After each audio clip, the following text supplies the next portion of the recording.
हे जे दिसतंय ना हे कळसुबाई शिखर आहे आणि ही जे दिसती ना ही खुशी आहे आणि ही तिकडं पुढं चालली ना ही दर्शन आहे.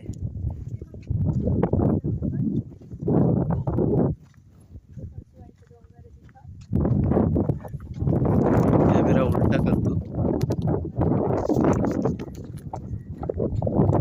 हे कळसुबाई महाराष्ट्रातलं सर्वात उंच शिखर. हा डॅम आता तो त्याचं पाणी खाली गेलेलं आहे.